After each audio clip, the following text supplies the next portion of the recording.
If I were going to start a business in 2022, what would be some of the things that I absolutely would have to have? Would it be computer equipment, insurance, a website? Well, join me on the other side and I'll give you my thoughts. Jared here, back with another episode of Minding My Money Mondays, a common sense talk about money matters. So the first place you're going to want to start with is your business name. Now, you can operate as yourself, you can operate as a doing business as or a DBA name, or your name can be somehow related to your legal structure. But the one thing you're going to want to do is give it some thought. Ultimately, your name will not only reflect your company and what it does, but how you present yourself to the world. Let's take a good look at my friends over at Warren Cycling, shall we?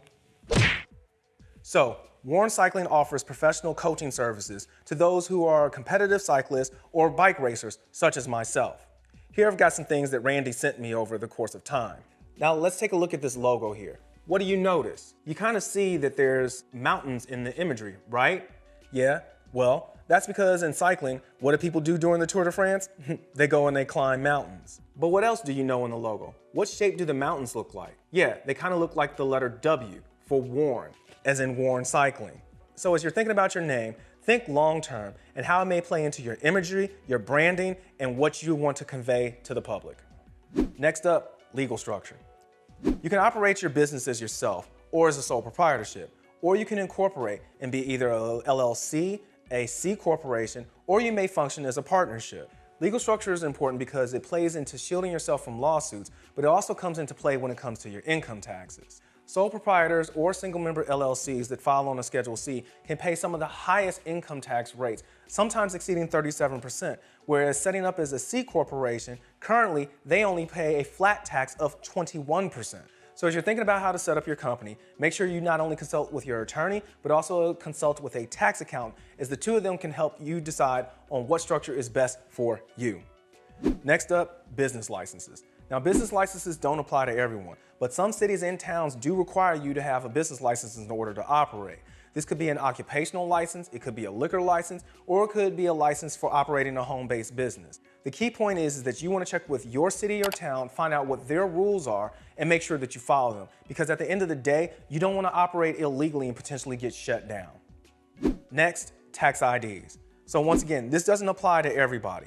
If you are operating as a sole proprietorship or under as a DBA and you don't have employees, then you may not need a federal tax ID. However, if you are going to be an LLC, incorporated, operate as a partnership, or have employees, then you are absolutely going to need to get a tax ID. A federal employer identification number, or EIN, is something that you get from the IRS. You get it by completing Form SS4, or you can apply online at irs.gov.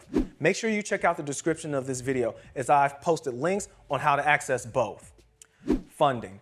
Every business needs to have funding. This can be in the form of cash, credit cards, or a business loan that you've taken out. But the one thing is that you have to have money, especially to weather that startup storm. We've all heard the statistics on how many businesses fail before they make it to 5 years. According to the Bureau of Labor Statistics, if I went and looked at a company going 10 years back, so one that was founded in 2011, we could see that 80% of the businesses were still around after year 1. Only 50% of those businesses were around at year 5, and 35% of them managed to stay around until year 10. And as an accountant, I can say that one of the major reasons businesses fail is because they run out of money. They just simply start as undercapitalized.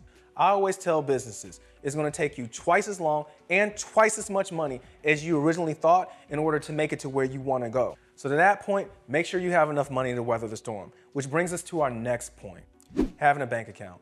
Having good books and records is essential to running a business. Not only does it make it easy for you to understand the profitability of the business, but it makes it super simple when it comes to filing taxes, and definitely very easy if you unfortunately ever get audited by the IRS. To that end, you're going to want to have a bank account for your business. Now, if you're a sole proprietor and you can't get a business bank account, that's fine. Just simply open up a separate personal account and make sure that you run all of your deposits and all of your expenses through that single account. Now, if you're a business, what happens is once you have your articles of organization or incorporation and you have your EIN letter from the IRS, you should be able to take those two things to your local bank and open up a business bank account with no problem. Lastly, get a domain name. Having a website is not essential to starting your business, but having a domain name is. But Jared, aren't those two things one and the same? Yes and no. A domain is where you eventually will host your website, but it also comes into play with something else, your email. Think about it. How many times have you asked a business owner for their email address and they gave you something like theflowershopspot@gmail.com? What are your thoughts when you hear that? Probably a lot different than if you heard Kristen@KristenBanta.com. To that point, having a domain name is a must and they are super cheap to get. Check out the description of this video as I've given you some domain and website resources should you simply decide to just jump all in. And if you want to know how to absolutely manage your business finances to give you the best possible chance of survival, then make sure you check out this video next.